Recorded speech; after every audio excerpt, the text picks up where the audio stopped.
A special report is brought to you by Mega Speed Broadband, 10 Mbps speed only at 450 rupees. Hello everybody, this is Tahir Abbas and you're watching GoHash. Well, on Primetime Show we have our exclusive story covering up, and with me a special guest, Shahzade Sayyid Mansoor Ali, who's also known as Tipu and who's one of the descendant of the Tipu family, is with me. Sir, welcome to the show, Primetime Show at GoHash. It has been a privilege talking to you from last night and we have been listening. काफ़ी हमको बहुत अच्छा लगा going back to the history.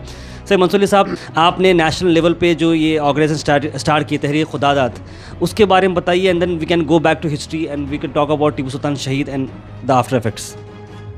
अस्सलाम वालेकुम, good evening everybody. Gulbarga शहर और हैदराबाद कर्नाटक शहर के तमाम लोगों को, नौजवानों को मेरा सलाम, आदाब और नमस्कार.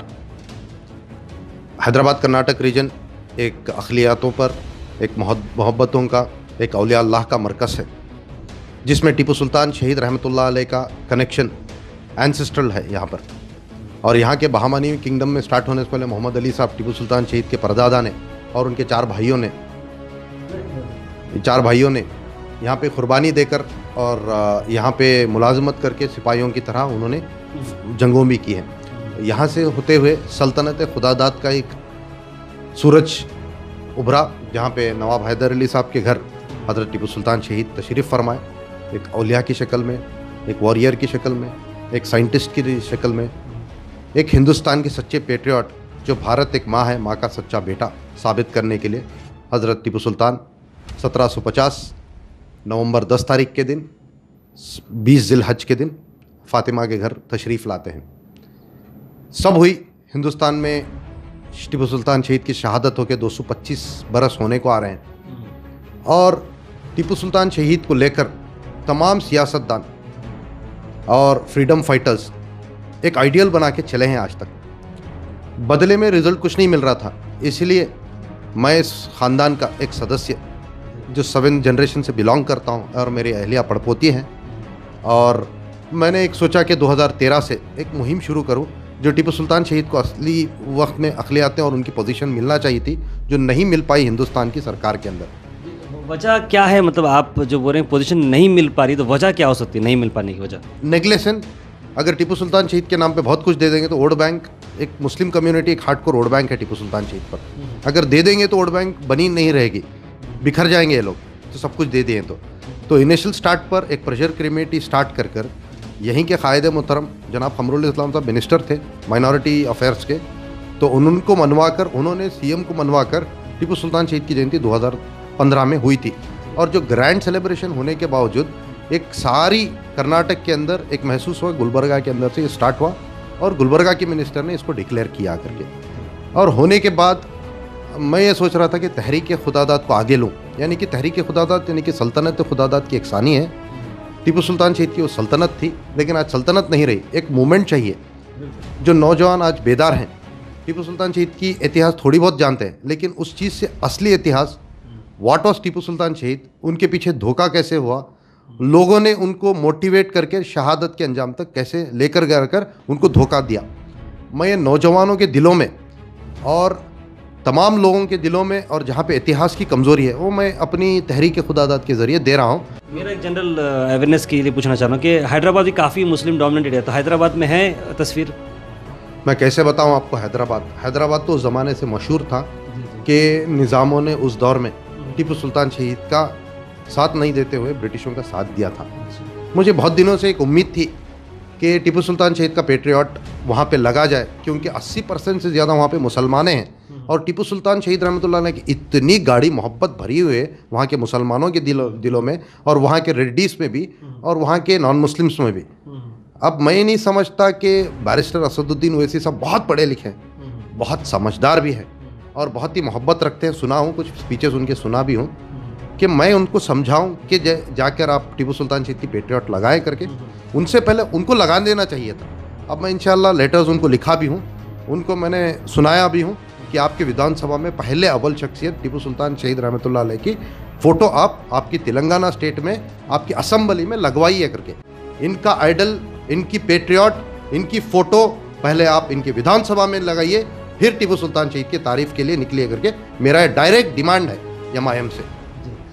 अब तक तो मैं जहाँ तक कि मैं समझ रहा हूँ कि लाइक 2 ईयर्स से जो है टीपू सुल्तान जयंती मनाई गई, खमर साहब का काफ़ी बड़ा रोल था, देन सिद्धरा में अजीब यहाँ पे किया, अजरवन किया वाले। तो इतने बरस पहले से आप कहाँ पर थे? लाइक लास्ट 3 ईयर्स से ही क्यों शुरू हुआ ये कारवां जो आपने शुरू किया? पहले तो तमाम खानदान वालों को कैद कर दिया गया था अंग्रेज़ों ने कि 150 साल साउथ इंडिया देखना आना भी तड़ीपार था। शूट एट साइट ऑर्डर था ईस्ट इंडिया कंपनी से। ईस्ट इंडिया ने मैसूर फैमिली वफ एस्टेट एक बनाकर तमाम खानदान वालों को वहाँ रखा गया था। मैं साउथ इंडिया से आता हूँ क्योंकि हमारे अम्मी का घराना बिलोंग करता है टीपू सुल्तान शहीद की दादी से रिलेटेड, जो कोलार में बार गए उसकी मुतवल्ली आज भी हमें, मुजावरी भी हमारी है। फिर हमारी अम्मी की एक मरहूम मेरी माँ की एक सोच हुई, जो हाल ही में 6 महीने पहले मेरी अम्मा इंतकाल हुई, कि इसी ख़ानदान को ब्लड को वापस साउथ इंडिया में लेकर आकर और मैं इस घर का दामाद भी बनूं और वो बच्ची को अम्मी हमारे बहू कबूल कर यही ख़ानदान को वापस रीस्टार्ट करे करके एक अम्मी की सोच हुई। और सोच जैसे स्टार्ट हुई तमाम ख़ानदान वालों ने कहा हमें 200 साल से दूर रखा गया है, हम चाहते हैं कि हम वापस रिहैबिलिटेट करके आज वाक़ईतन हिंदुस्तान को सच्चे काम करने वाले और इम्प्लीमेंटेशन पे काम करने वाले क्यों ज़रूरत हो चुकी है। और हम समझते हैं आज हमारी वाक़ईतन हिंदुस्तान की ज़रूरत है, क्योंकि हमने इस सरज़मीन को उस ज़माने में कुर्बानी देकर, खून देकर साबित किया है कि हम सच्चे सबूत हैं। नेशनल लेवल पे आपकी और किन किन से आपकी मुलाकात है? जो नेशनल लेवल जो डिसेंडेंट्स हैं, जैसे बड़े बड़े फैमिलीज़ के अगर डिसेंडेंट्स हैं, तो आपकी किन किन से लोगों से मुलाकात है? अल्हम्दुलिल्लाह शिवाजी महाराज के वंशज से मेरी तारुफ मुलाकात है। बाबा साहेब अम्बेडकर के पड़पोते यानी कि राजेंद्र अम्बेडकर साहब से मेरी 2-3 मरतबे बात हुई है।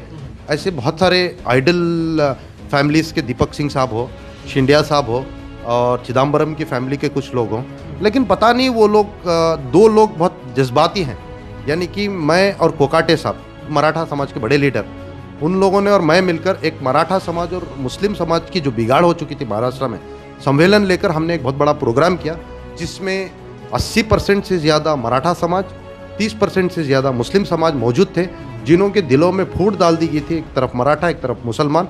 वो मोहब्बत का मिलन हमने एक स्टेज कर एक प्रोग्राम कर दिखाया। ये इंशाअल्लाह ये मिलन सारे महाराष्ट्र भर में हम करेंगे और मैं और राजेंद्र अम्बेडकर साहब मिलकर एक दलित और मुस्लिम की एकता पर भी हम काम कर तमाम समाजों को हम इकट्ठा करना चाह रहे हैं, क्योंकि आज हिंदुस्तान समझ रही है उनके वंशज अगर फिर वापस आकर काम करेंगे तो ये झूठे पॉलिटिशियंस, ये दावेदार जो अपने आप को हुक्मरान कह रहे हैं, ये बुज़दिल लोग हैं जो जब अगर वक्त क्विट इंडिया कहा गया तो ये पहले लोग दुबई या सऊदी अपने बिजनेस जो करोड़ों रुपए के बनाए ये भाग जाएंगे। ये बात जब हम कर्नाटक की करते हैं, Karnataka is home state for you, और साथ साथ गुलबर्गा सिटी की बात हम कर रहे हैं, तो जैसे कि आपने कहा कि Gulbarga city is the heart of the Karnataka state, और आप एक बात पे ज़्यादा फोर्स आ रहे थे कि गुलबर्गा के इलेक्शंस इस बार कर्नाटक के इलेक्शन को डिसाइड करने वाले हैं। So what is your view about the elections here in Gulbarga? पहले तो मैं बता दूं, ना मेरी कोई पार्टी से दोस्ती है, ना कोई पार्टी से कोई दुश्मनी है गहरी। सब पार्टियां अपनी जगह, टीपू सुल्तान शहीद का मूवमेंट एक अपनी जगह। आजकल मैं देख रहा हूं पार्टियों के स्टेजें लगते हैं, लोगों को रकमें देकर लोगों को बुलाया जाता है कि आप हमारी तरफ रुजू करके आइए, चाहे XYZ कांग्रेस हो, जनता दल हो या कोई पार्टी हो। अगर अक़लियतों में देखा जाए एक स्ट्रांग लेवल पर कांग्रेस और जनता दल और बीजेपी को चुना जाता है कि एक रिकग्नाइजेशन लेवल पर, और उसके साथ साथ भी इस इलेक्शन में MIM भी इंक्लूड हो रही है। मैं ये चाहता हूँ कि गुलबर्गा शहर हार्ट ऑफ कर्नाटका है, क्योंकि गुलबर्गा के अंदर 100% आबादी मुसलमानों की ज़्यादा है पूरे कर्नाटक में अगर लेंगे तो, और यहाँ की बेदारी, यहाँ की नौजवानों की सोच, यहाँ की औरतों की, बच्चियों की भी सोच, माशाल्लाह मैं देखता हूँ कि सोशल मीडिया के ज़रिए they are well educated according to politically oriented. और यहाँ के लोग, मैं एक छोटा सा सर्वे किया 1 दिन 2 दिन रहकर, इसमें समझ में आ रहा है कि कौन हमारा शेर कर्नाटक होगा, MLA ऑफ गुलबर्गा, क्योंकि गुलबर्गा के MLA से ही हम मुसलमानों को डिसीजन में लिया जाता है कि हमारी इख्तदारी कैसी होगी, हमारी लीडरशिप कैसी होगी, किस तरह से हमारा लीडर होगा, क्योंकि ये जान है, औलिया अल्लाह का मरकज़ है, सूफियाना इकरामों का मरकज़ है, पॉलिटिकल का एक मरकज़ है। मैं ये चाह रहा हूँ यहाँ के नौजवानों को कि इलेक्शन अभी 1.5-2 महीना है, उससे पहले डिसाइड कर लें कि हम किस पार्टी की तरफ है जो बीजेपी को रोक सके, किस पार्टी की तरफ है बीजेपी को रोक सके, किस कैंडिडेट को हम अपना कायद बनाएं, क्योंकि एक बार यहाँ का अगर कायद बन गया तो लाइफ टाइम कायद है। वो कायद ऐसा रहना चाहिए 24 आवर्स पीपल के लिए, फॉर दी स्टेट उसका रिप्रेजेंटेशन होगा, क्योंकि हमेशा गुलबर्गा को रिप्रेजेंट करते पहले मिनिस्ट्री दी जाएगी और उस मिनिस्टर पूरे कर्नाटक स्टेट को रिप्रेजेंट करेगा। मैं ये चाहता हूँ यहाँ के लोगों को, यहाँ के लीडरों को, जो अफरा-तफरी फील मैं कर रहा हूँ कि 4-5 कैंडिडेट्स होने के बावजूद वोट कहीं डिवाइड ना हो जाए। अगर ये गुलबर्गा में इफेक्ट हो गया तो पूरे कर्नाटक में इफेक्ट हो सकता है, क्योंकि गुलबर्गा एक आइडल सिटी है for the election, for everything. मेरी एक आजीजानी गुजारिश है, अगर मेरा वक्त पड़े हम तमाम ख़ानदान वालों भी उन कैंडिडेट से भी मिलेंगे। अगर कहीं फ़र्क दिख रहा है कि बीजेपी पावर में आ जाएगी तो उन कैंडिडेट से गुजारिश कर हम ये कहेंगे कि एक कैंडिडेट को जिताएंगे, एक पार्टी को जिसको बीजेपी को आउट ऑफ द पावर रख सके। अगर ये नहीं हुआ तो मैं समझ सकता हूँ गुलबर्गा अगर कुछ चीज़ से एंड हो जाएगा तो पूरे कर्नाटक के अंदर अफरा तफरी होकर हमें कुछ उम्मीद नहीं रहेगी आइंदा दिनों में, आने वाले दिनों में, मैं सोचता हूँ। तो यहाँ पर आप बता रहे हैं कि मुस्लिम्स को यूनाइट होना ज़रूरी है, यूनाइट होकर एक क़ायद को चूज़ करना हो, जो जनाब अलहज क़मरुल इस्लाम साहब जो मरहूम जिन्होंने जिस तरीके से क़ियादत की कि 40 ईयर्स उन्होंने रूल किया था, उस तरह का एक I know it's irreplaceable, but आप चाह रहे हैं कि कोई ना कोई एक आइडल बन कर आ जाए। तो टीपू सुल्तान, जैसे कि आप एक मिशन ला रहे हैं कि टीपू सुल्तान इज़ आइडल, तो सब क्यों ना टीपू सुल्तान को एक सेंट्रली के आइडल बनाकर मुस्लिम सारे यूनाइट हो जाएं और आने वाले जो इलेक्शन है उसके ऊपर यूनाइट होकर फाइट करना, यही बोलना चाह रहे हैं ना जी। देखिए, आइंदा दिनों के इलेक्शन ऐसे होंगे, बीजेपी पूरा टारगेट करे मुसलमानों को लेकर और मुसलमानों को इतिहास को लेकर। अगर कर्नाटक में अगर इन लोगों को इलेक्शन जीतना, ये लोग एक मंसूबा बनाए हैं कि टीपू सुल्तान शहीद पर अटैक करेंगे तो मुसलमान बेदार हो सकते हैं। और मैं ये समझता हूँ ये अटैक करने से कुछ भी नहीं होगा। इतिहास इतिहास ही है, इतिहास के अंदर हम जोश को नहीं लेके आना है। They can not prove anything, we have to ignore them, क्योंकि 100 कुत्ते भी अगर हाथी जाता रहे तो भोगते रहे तो फ़र्क नहीं पड़ा। हाथी अपना काम करेगा, मैं भी अपना काम करूँगा इंशाअल्लाह। लेकिन देखिए, यहाँ पे और एक एग्जाम्पल मैं बताना चाहता हूँ। I am not appreciating because Qamrul Islam is from any party. तो देखिए, और एक चीज़, यहाँ के क़ायदे मोहतरम का इंतकाल 6 माह पहले हुआ। उनके इंतकाल के बाद एहसास हुआ यहाँ के लोगों को उनका इंपॉर्टेंस कितना बड़ा रोल था एज अ क़ायद, as a leader, as a political leader. ये बल्कि इनका famous personality, it was not only in Gulbarga, not only in Hyderabad Karnataka region, not only in north Karnataka, it was the entire famous personality after Tipu Sultan Shaheed रहमतुल्लाह अलैह की जयंती करने के बाद नेशनल फिगर बन चुके थे। और उनका मेरे लिए ख्वाब भी था, तो 100 करोड़ रुपीज़ मैं ग्रांट करूँगा, उर्दू भवन बनेगा। और उनका एक ख्वाब भी था कि टीपू सुल्तान शहीद पे एक रिसर्च सेंटर और लाइब्रेरी बनेगा।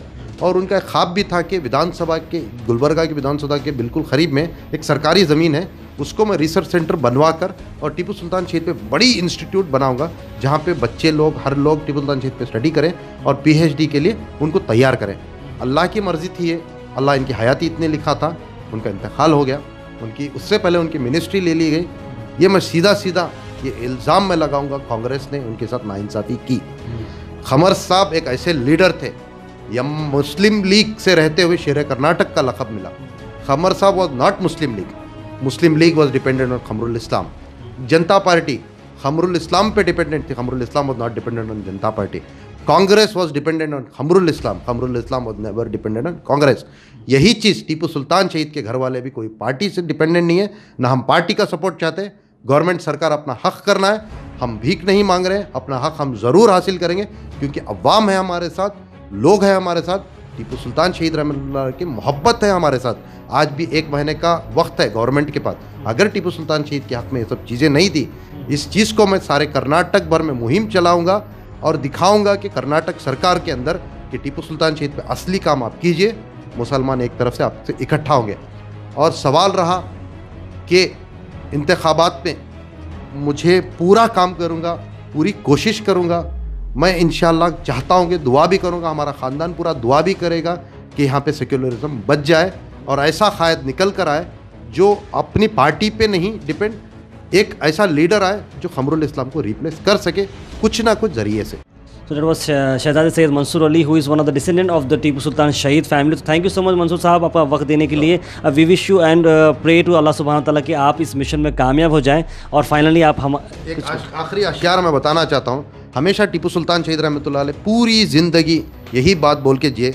आज नौजवान हर कोई अगर इसको थाम लेगा, एक लेसन है, ये एक सब्जेक्ट है, 100 साल की गीदड़ की ज़िंदगी से, 100 साल की गीदड़ की ज़िंदगी से एक दिन का शेर का जीना बेहतर है। अगर हम थाम लिए, ये कम्युनल फोर्सेस को हमेशा के लिए हम ख़त्म कर सकते हैं इंशाअल्लाह। अस्सलाम वालेकुम, जय हिंद, जय हिंदुस्तान, जय टीपू सुल्तान।